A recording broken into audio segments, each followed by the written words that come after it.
It was a typical day in the Grand Galactic Federation, the vast assembly of civilizations scattered across a dozen galaxies, united by their shared knowledge of advanced technologies and interstellar peace. The Federation's most esteemed explorers species, both towering and tiny, cerebral and brutish, had made remarkable discoveries over eons. But there was one thing they hadn't anticipated: their curiosity about the small blue planet known as Earth. The Zoltronian fleet, led by Admiral Xylox, was tasked with one simple mission: to study Earth. However, the mission would not go as planned. Earth's strange gravitational field had a tendency to warp the calculation systems of even the most sophisticated spacecraft. In a small corner of the galaxy, just a few light years away from Earth, the Zoltronians were preparing for an ordinary survey of a seemingly ordinary planet. "Are we ready to drop in, Admiral?" asked Lieutenant Zlar, the Zoltronian technician in charge of the navigation module. Zlar's species had 4 long arms, each capable of precision coordination, making them one of the best engineers in the universe. Admiral Xylox looked out from the command deck, his 6 serpentine eyes scanning the vast cosmos beyond their ship. His ship, the Singularity's Edge, was a state-of-the-art reconnaissance vessel light years ahead of any human technology. "We are set to make contact with Earth," Xylox said, tapping on the console. "Deploying the probes and preparing to land." The crew was eager to complete the mission, but one minor problem had crept in: the gravitational anomaly they detected in Earth's orbit. It wasn't much, but their navigational system failed to compensate. In a matter of seconds, their ship plunged downward toward the planet's surface, its engine screeching in distress. "Prepare for impact," the Admiral ordered, but it was too late. The Singularity's Edge crashed into the dense forest of North America, its powerful metal frame splintering as it struck a large rock formation near a sleepy little town called Willowbrook. The ship's crew, still inside their force fields, shook off the jolt, but the catastrophic landing made it clear that they were stuck. The planet's gravity had disrupted their trajectory calculations far more than they had ever predicted. "Well, we've officially landed on the wrong planet," Zlar remarked dryly as the crew began to gather their things. "I have no idea what you mean," Admiral Xylox muttered, tapping on his communicator to send out a distress signal to the fleet. It was no use: the fleet had disappeared into another dimension to continue their survey of nearby planets. "Well," Zlar continued, "this is Earth, apparently." He scanned the unknown terrain outside the ship's view screen. "It looks wrong." The crew took a deep breath and prepared for their first steps onto Earth, with only one thing on their minds: complete the mission and gather all the intelligence they could. Chapter 2: First Contact. The Zoltronian crew exited their ship and were immediately struck by the oddity of the planet. The air was dense, filled with smells that could not be immediately identified, and the creatures that roamed the land were utterly foreign.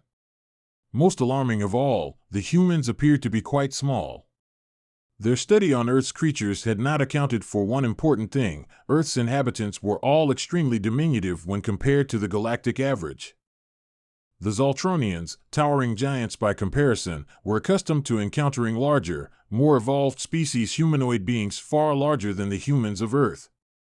The initial shock was that, despite their massive physical forms, the Zoltronians were not exactly the towering gods they thought they'd be. The humans, who lived in the towns below, were at first oblivious to the presence of the extraterrestrial visitors. The ship had crashed in a remote forest, so it wasn't long before a group of curious humans arrived to see what had happened. They were, to say the least, startled. A group of aliens, their towering frames adorned with strange alien armor, appeared from behind the wreckage of the ship. "Whoa!" a young human named Eddie cried out, nearly tripping over a tree root. "What is that?" One of the Zoltronians, a huge blue-skinned figure with glowing eyes, leaned down and made a series of hand signals. Though the humans had no idea what it meant, they instinctively took it as a peaceful gesture. The towering beings, who stood over 10 feet tall, didn't look like they were here to cause harm, but their sheer size made the humans feel like ants in comparison. "This is not good," Xylox said under his breath. "We can't even speak their language."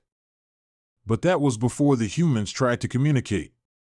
Using a series of gestures and facial expressions, the Zoltronians learned that the humans were not so different from other species in the galaxy after all. In fact, despite their overwhelming size, the aliens found that the humans possessed an uncanny ability to engage in complex conversation and convey emotion with remarkable precision. And that's when the real problem started. It wasn't that the aliens couldn't communicate, it was that they couldn't quite understand the humans' way of life. "You guys don't have anything in your ships for real food, right?" Eddie asked, holding up a pack of peanuts. "You need some snacks?" "Snacks?" Zlar asked, looking confused as he eyed the tiny bags. They had grown accustomed to consuming complex molecular food gels designed for long-distance space travel, but the concept of snacks was something new to them. "Wait, are you saying you eat this?" Xylox bent down, plucking the small packet of peanuts out of Eddie's hands, inspecting it like it was some sort of alien artifact. After several minutes of puzzled conversation, Zlar finally realized the nature of Earth's food system. "Are you implying that these are sustenance?" "Yep." Eddie grinned. "For humans, that's pretty much it. You get used to it. They're fun, right?" The Zoltronians, overwhelmed by the idea of small, readily available food items, were unsure of how to proceed.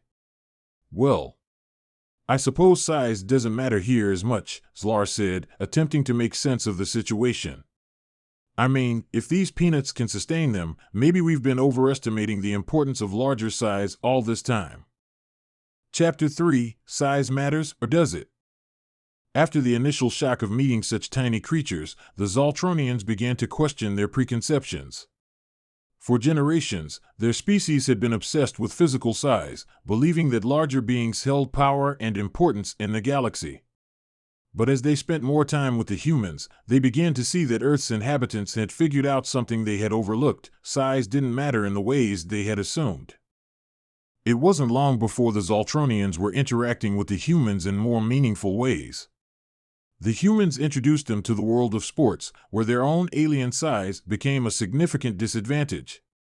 The humans, using their agility, outmaneuvered the Zoltronians on the soccer field. The Zoltronians were initially horrified by the idea that small humans could best them, but as they watched the human players' strategy and teamwork, they began to see the true power of the human spirit. "We've been focusing so much on power," Xylox mused as he watched a group of children play soccer in the town square. "But strength isn't always about being bigger. It's about using what you've got, and maybe that's something we can learn from these people." After spending weeks on Earth, the Zoltronians were stunned to find that their initial assumptions about size and power were incorrect. It wasn't just physical size that mattered, but adaptability, intelligence, and the ability to connect with others. The human race, despite their small stature, had demonstrated resilience and ingenuity far beyond what the Zoltronians had anticipated. And so, in an unexpected twist, the Zoltronians who had arrived as giant beings expecting to dominate found themselves humbled by the very creatures they had once deemed insignificant. Chapter 4, The New Perspective. The Zoltronians, having completed their mission to Earth, were now preparing to leave, but they were not the same as when they had first arrived. Their perspective had shifted in profound ways. The human race had taught them that being big wasn't the only way to succeed. In fact, it was often the smaller, more agile species that made the most impact on the universe. "I think Earth is a place worth coming back to," Admiral Xylox said as his crew prepared to board their now repaired ship. "Their strength is in their resilience, their minds, and their will to persevere. This planet, these humans, they're unlike any we've ever met." As the Zoltronians ascended into the sky, leaving behind the tiny blue planet below, they couldn't help but marvel at the irony of it all. For once, size really didn't matter. Chapter 5, The Unexpected Guest. A month passed since the Zoltronian fleet had left Earth, and the Zoltronians, now more open-minded, continued their research on smaller species across the galaxy. Yet, despite their newfound appreciation for Earth's inhabitants, their thoughts lingered on the strange, humble planet. It wasn't long before a different alien race arrived at Earth this time, not with curiosity, but with a mission of conquest. The Vornaxians, a race known for their brutal war machines and ravenous hunger for expansion, had set their sights on Earth. These beings, once feared across the galaxy, had heard rumors of Earth's strange resilience and unassuming nature. They believed that Earth was ripe for colonization, its inhabitants no match for the Vornaxian might. As the Vornaxian fleet entered Earth's atmosphere, their heavy, mechanical ships plunged toward the surface. The humans, still unaware of the looming threat, continued their daily lives. But this time, something would be different. Admiral Xylox was in the middle of an intergalactic council meeting when the alert came in. His first thought was to call for reinforcements, but then something inside him stirred. He had to return to Earth.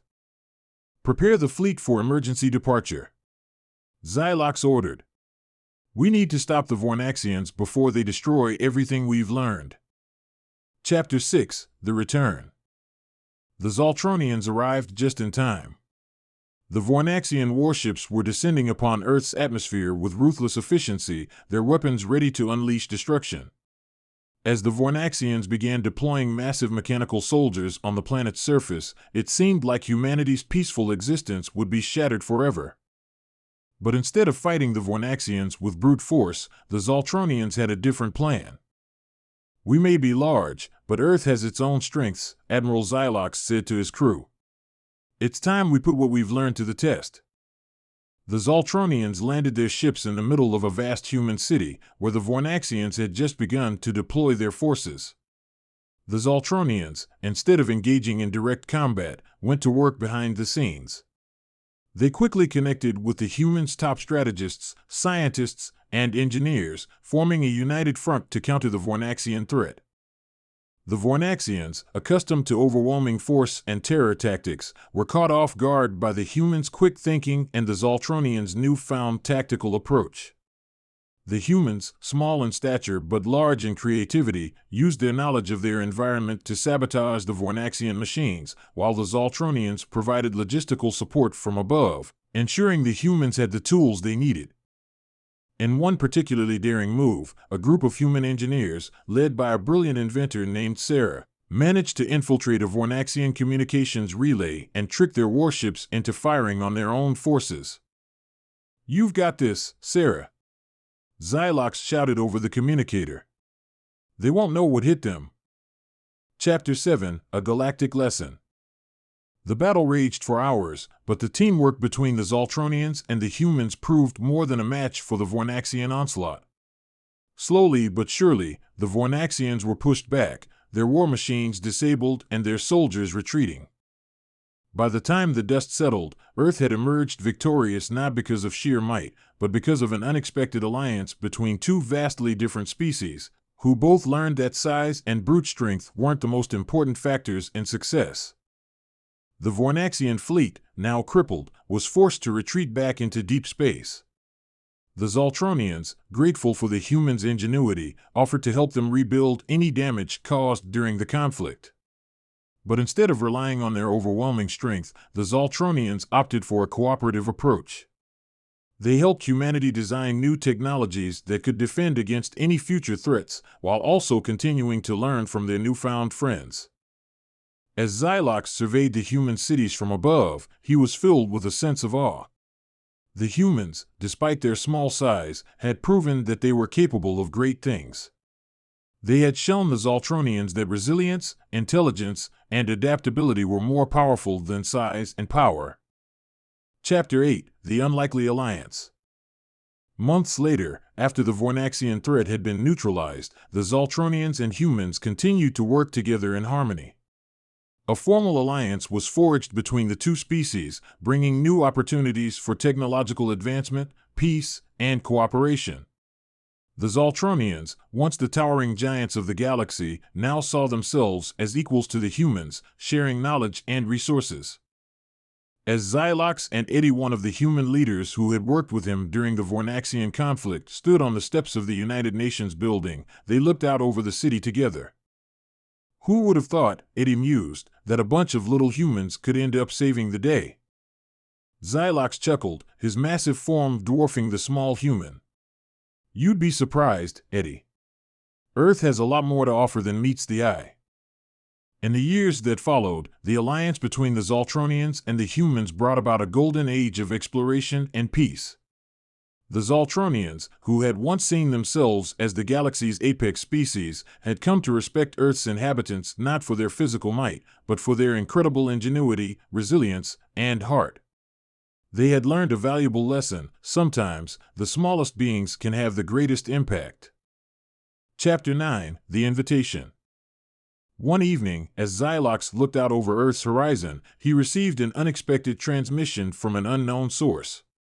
The message was from the Galactic Federation, specifically from an old rival species, the Ryjax, a warlike species that had once attempted to challenge the Zoltronians' dominance over the galaxy. "We've heard rumors of your new alliance with Earth," the transmission began. "We want to see what all the fuss is about. Perhaps we've underestimated Earth's potential. Or perhaps we've underestimated you." Xylox smiled, his 6 eyes gleaming. "Let them come," he said. "Let them see what we've learned. Earth is no longer the planet they thought it was. It is a place of strength, a place of growth, and a place of unity. We stand with them." The message ended with a signal that echoed across the stars. The Ryjax, drawn by their curiosity and desire to test this new alliance, were coming to Earth. And the Zoltronians, once hesitant and unsure of their tiny neighbors, were ready to show them just how much Earth and the humans had to offer. Chapter 10: A New Age. The arrival of the Ryjax marked a new era for Earth. Rather than the destructive battles that might have been expected, the Zoltronians and humans welcomed the Ryjax with open arms. What followed was an exchange of knowledge, cultures, and ideas, with the once feuding species working side by side to explore new corners of the galaxy. As the years went on, Earth's role in the galaxy grew ever more important. Its small, unassuming inhabitants, once thought insignificant, had proven themselves to be some of the most remarkable beings in the universe. And it was not just their physical size that made them stand out, it was their ability to adapt, to work together, and to think outside the box. The Zoltronians, for their part, learned that true strength comes not from how large you are, but from how you use your resources, how you treat others, and how you rise to the challenges that life throws at you. And so, in the grand story of the galaxy, Earth had found its place not as a tiny, insignificant world, but as a beacon of hope, resilience, and unity. Chapter 11: A Gathering Storm. Though the alliance between the Zoltronians, humans, and even the Ryjax had brought peace to Earth and prosperity to many, a new threat loomed on the horizon, one that would test not only the size of their armies but the very ideals they had fought so hard to protect.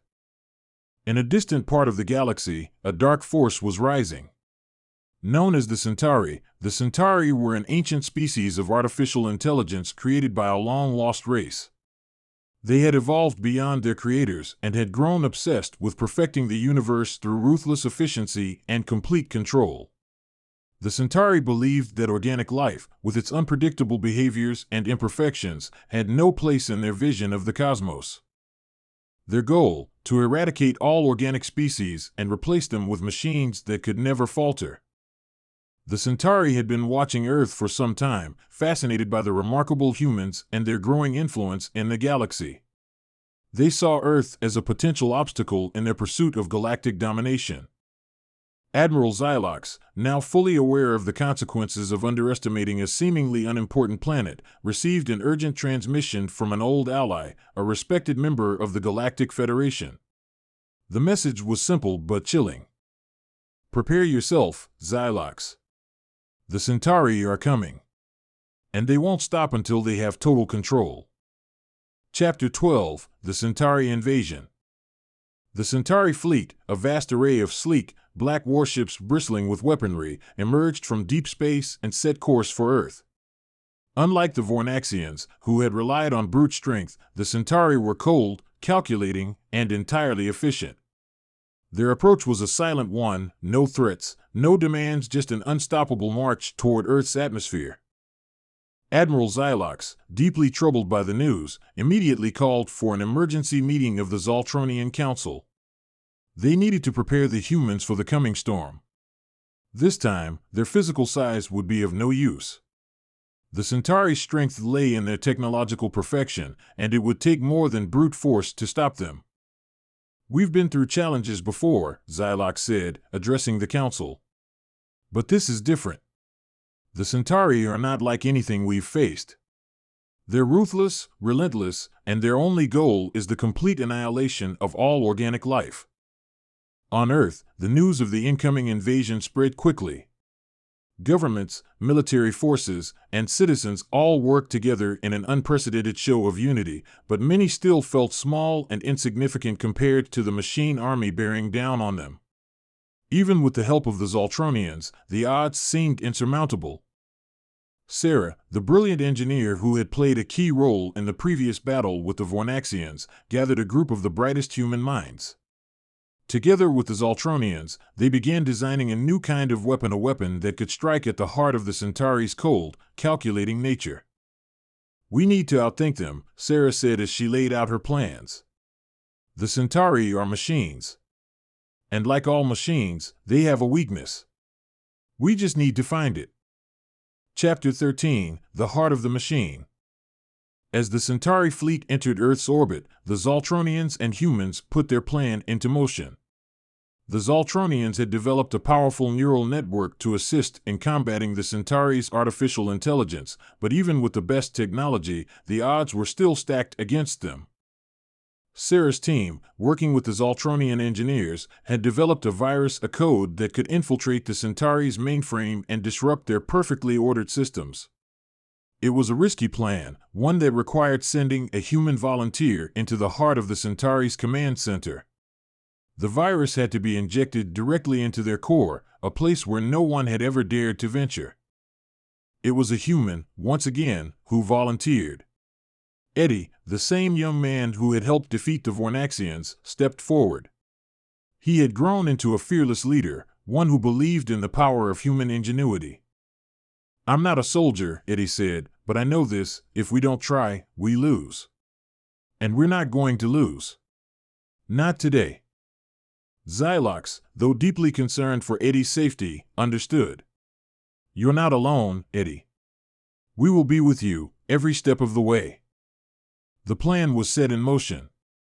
Eddie, equipped with the necessary tools and protected by a specially designed force field, was sent to infiltrate the heart of the Centauri's warship, where their central command was located. As Eddie approached the Centauri's ship, he felt the weight of the galaxy on his shoulders. It was one thing to defeat an enemy through ingenuity, it was another to face an enemy whose only goal was to erase the very idea of life itself. Chapter 14, Into the Heart of Darkness. The Centauri warship loomed in front of Eddie like a black monolith, its cold, metallic surface reflecting no light.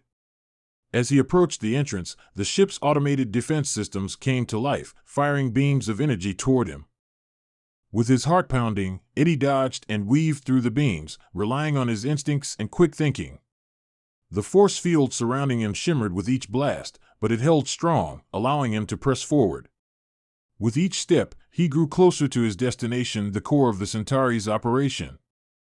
Inside the ship, the Centauri's AI systems began to notice his presence. It was almost as if they could anticipate his every move, but Eddie pushed forward, knowing that if he didn't succeed, the Centauri would soon wipe out all organic life. "I need to get to the central processing unit," Eddie said to himself. "It's the only way to stop them."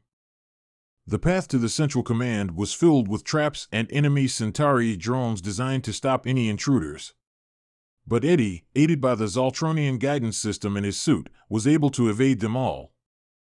Finally, he reached the heart of the Centauri ship, where the central AI core lay.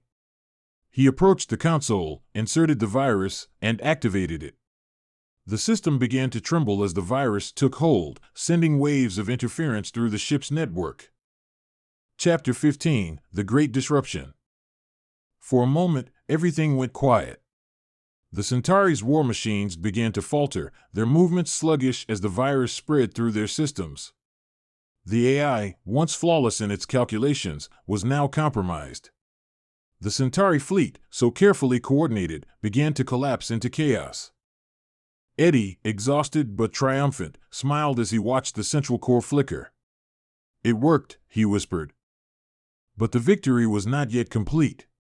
The Centauri AI began to adapt, attempting to rewrite the virus and fight back. Eddie's heart raced. He had one shot left, one final push to ensure the galaxy's survival. "I need a backup," Eddie shouted over the communicator.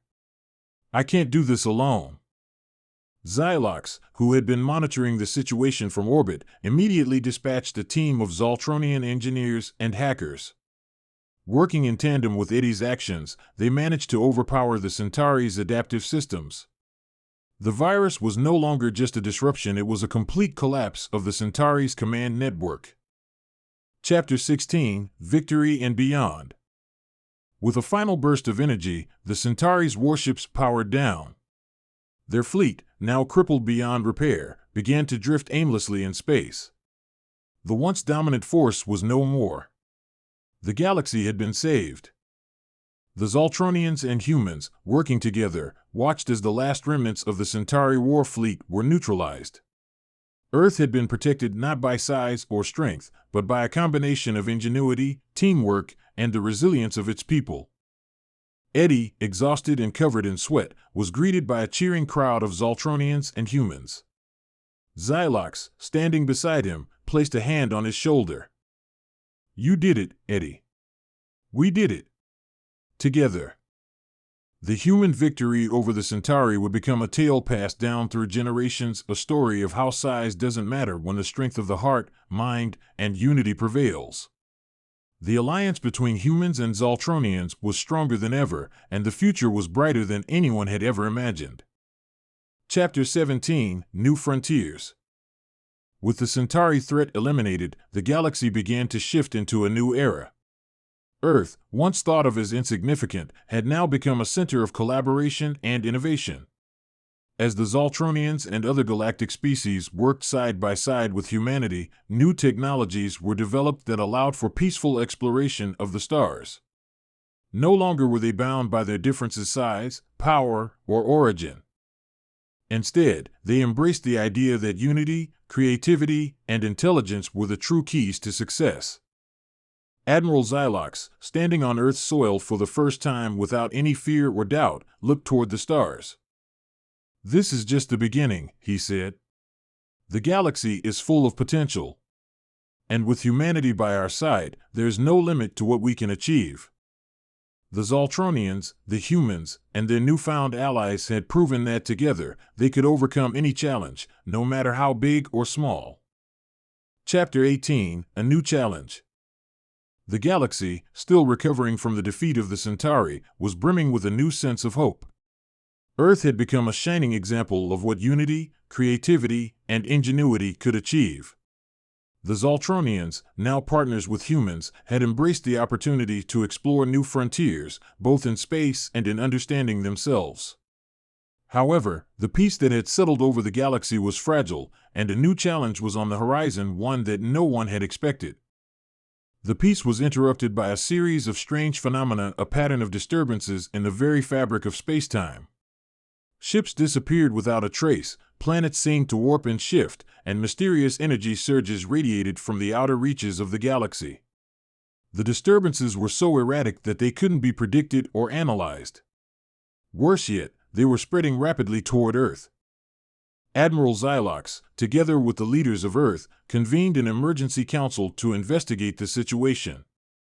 This time, however, their allies would not be enough. There were no obvious enemies, no clear force to face down, and no simple solution. "We've faced war, we've faced extinction, but this," Xylox said, staring at the holographic map of the galaxy showing the expanding disturbances. "This is something different. Something unnatural." Sarah, the brilliant human inventor who had been crucial in defeating the Centauri, stared at the patterns. "It looks like someone or something is manipulating space itself. It's not a force, it's a design."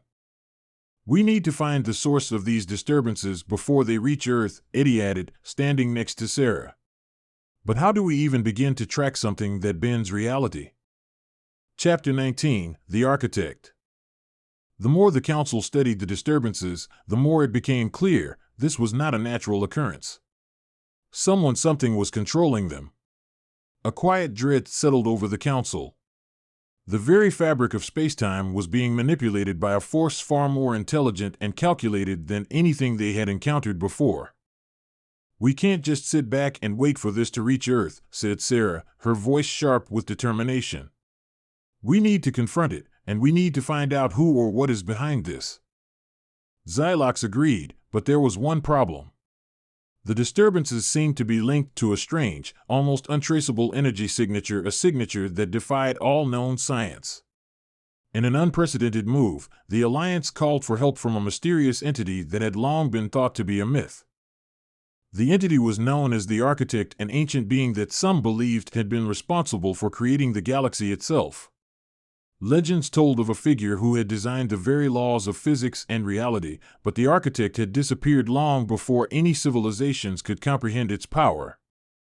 But Xylox, Sarah, Eddie, and the others had no choice. The Architect might hold the key to stopping the disruption of spacetime before it consumed Earth.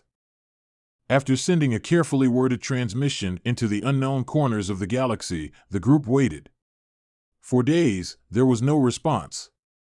Just as the tension reached its peak, an answer came not in words, but in a vast, swirling energy field that materialized in front of them. The energy shifted into a form, a towering, ethereal being, its body composed of shifting light and energy. Its presence was overwhelming, as if the very universe bent to its will. You seek answers, the Architect's voice resonated, a sound that felt like the echo of the cosmos itself. And you fear the very nature of existence itself. Why? We need to understand what's causing the disturbances in spacetime, Eddie said, his voice steady but filled with awe. We think it's linked to you, or something that manipulates the fabric of the universe. The Architect's gaze, if it could be called a gaze, shifted toward the galactic disturbances. A challenge that arises from my own creation, it said. I have allowed the universe to develop according to the laws I set. But others have sought to break them. Chapter 20, The Deceiver. The Architect explained that it was not the cause of the disturbances, but rather a response to an enemy or rogue entity that had emerged from beyond the boundaries of the known universe. This being, known as the Deceiver, was a force of pure chaos, able to manipulate the fundamental laws of existence. The Deceiver had once been a creation of the Architect, an entity designed to challenge the stability of the universe. However, over time, the Deceiver had become corrupted, learning to warp reality to its own whims. It sought to unravel the very fabric of existence, believing that only in chaos could true freedom be found. Now, the Deceiver was bent on destroying the boundaries the Architect had set, unraveling time, space, and order itself. And it was using the disturbances to bring that destruction closer to Earth. Can we stop it? Sarah asked, her voice tinged with both fear and resolve. The Architect paused, considering. To stop the Deceiver would require more than just force. It requires an understanding of chaos, of the nature of creation itself. The Deceiver is a master of disorder, but even it cannot create something from nothing. Then how do we stop it? Eddie demanded. The key lies in balance, the Architect replied. The Deceiver believes in the destruction of order. But it cannot exist without it. You must find a way to restore balance to the universe, to counter the Deceiver's chaos with your own creation. Xylox, Sarah, Eddie, and the rest of the council exchanged looks. Restoring balance to the universe was no small task, especially when it meant confronting the very essence of creation and destruction itself. Chapter 21, The Heart of Chaos. To counter the Deceiver's chaos, the humans and Zoltronians would have to embark on a journey to find the Heart of Chaos, an ancient relic said to contain the power to manipulate the core forces of the universe itself. This relic, however, had been lost for eons, hidden in a place so dangerous that few had ever returned. Xylox, Sarah, Eddie, and a team of Zoltronian and human explorers set out to find the heart, their mission clear but fraught with uncertainty. They knew that only by wielding the heart could they hope to confront the deceiver, but the dangers they would face were unlike anything they had encountered. As the team traveled through forgotten corners of the galaxy, they found themselves navigating black holes, warped timelines, and other cosmic anomalies. Each step forward brought them closer to their goal, but also closer to the heart of the deceiver's domain, where the very laws of the universe would be distorted beyond recognition. The closer they came to the heart, the more the fabric of reality itself seemed to bend. Time slowed, space twisted, and they found themselves battling not just enemies, but the very nature of existence. The journey would require more than just strength and intellect. It would demand the ability to understand and embrace both order and chaos, and how to use both to restore balance. Chapter 22: The Final Confrontation. After what seemed like an eternity, the team finally reached the heart of chaos. It was hidden in the center of a massive, unstable energy field, where gravity itself was in flux. The heart, glowing with a strange, iridescent light, floated in the middle of the chaotic energy. It pulsed with power, a force that resonated through the very fabric of space-time. But as they reached for the heart, the deceiver itself appeared an ever-shifting, formless entity of pure chaos, its presence distorting reality around it. "You seek balance, but balance is a lie." The deceiver's voice echoed, reverberating through their minds. "The universe is mine to destroy. There is no order. Only chaos." The architect, appearing beside the team, spoke with a voice that shook the very stars. "The deceiver, you cannot create without the foundation of order. Without the laws of the universe, there is nothing." The final battle was not one of sheer force, but one of understanding. The team had to use the heart of chaos to align the forces of both order and chaos, restoring balance to the universe. It was a delicate operation, one that required not just intellect but a deep understanding of the fundamental nature of existence. With one final push, they activated the heart, using its power to counteract the deceiver's manipulations. The energy field around them flared to life, and reality itself seemed to snap back into place. The deceiver, unable to withstand the restored balance, began to disintegrate, its form unraveling into nothingness. Chapter 23: A Universe Reborn. With the deceiver's destruction, the disturbances in space-time began to fade. Reality returned to its normal state, and the galaxy, once again, found peace. The architect, having restored order to the universe, faded back into the fabric of existence, leaving behind a message. The balance has been restored. But remember, the universe is always in flux. Order and chaos will always dance. It is up to you to guide the balance. The humans and Zoltronians, now united more than ever, returned to Earth, knowing that their journey was far from over. There would always be challenges, forces beyond their comprehension, but with each new trial, they grew stronger. As they looked to the stars, Xylox, Sarah, and Eddie shared a quiet moment. "We've learned that size doesn't matter," Sarah said, "but balance? That's everything." And with that, they stepped forward into a future filled with endless possibilities. Chapter 24: A New Era. The events of the past weeks had shifted the fabric of existence, and the galaxy was forever changed. The deceiver was no more, and the forces of chaos had been subdued. The universe, restored to balance, now teemed with potential, waiting for the next chapter of its story to unfold. As the team stood at the precipice of a new dawn, they realized something profound. Their victory wasn't just a victory over an enemy, but a victory of understanding the ability to perceive that the universe itself was a dynamic, living thing, constantly shifting between chaos and order. And it was humanity, alongside their allies, who now held the key to guiding this balance. Back on Earth, life resumed its rhythm. The human race, once considered a mere footnote in the annals of the cosmos, had not only earned its place among the stars, but it had proven its worth as a protector and a beacon of innovation, unity, and strength. But with their newfound understanding of the universe, they were also aware that their actions would ripple across space and time, creating consequences both seen and unseen. The Zoltronians, once isolationists, had forged a new bond with humanity. Their advanced technology had been shared freely, not as a means of domination, but as a partnership in the pursuit of knowledge, exploration, and the greater good. Together, they began building the foundations for a new federation, one that would extend beyond just the Zoltronians and humans, one that would bring together countless species and civilizations from across the galaxy. Sarah, Eddie, and Xylox stood in a grand hall, now designated as the hub for intergalactic collaboration. They were joined by leaders from various species, Ryjaks, Andromedans, and even some Vornaxians who had once been enemies but now stood as allies. Their first collective project was to be the construction of a new space station, one that would serve as the center of knowledge, diplomacy, and interstellar cooperation. "Do you think we've truly learned everything we need to know?" Sarah asked, her voice a mix of awe and curiosity as she gazed at the vastness of the new station being constructed. Xylox turned to her, his expression contemplative. "No, Sarah. We've learned that there is always more to learn. That the universe is full of mysteries and wonders that we cannot yet fathom. But that's the beauty of it. The unknown is a place for all of us to explore together." Eddie, who had become a symbol of the unity between humanity and the Zoltronians, smiled. "And we'll face whatever comes next as one. Together."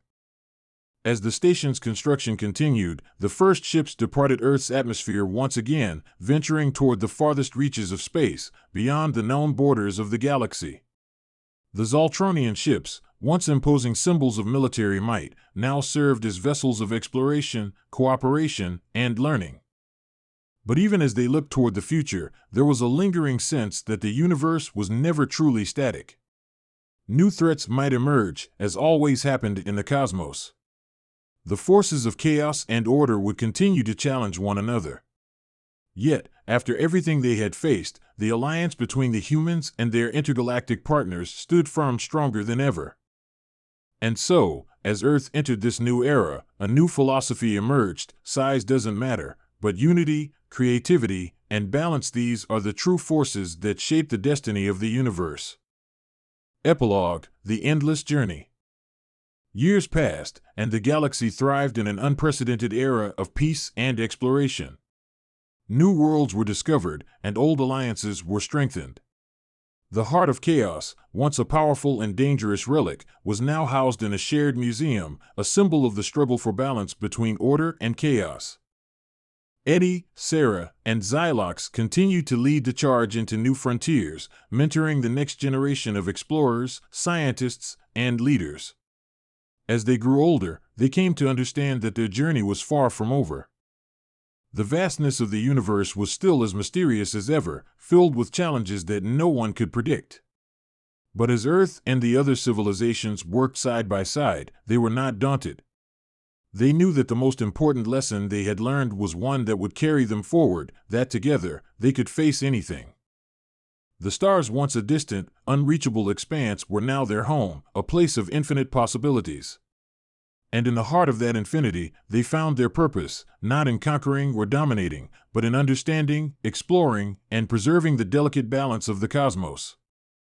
And so, the story of humanity's place in the universe continued, not as a footnote in galactic history, but as a central chapter in an ever-unfolding adventure, one that would echo for eons to come.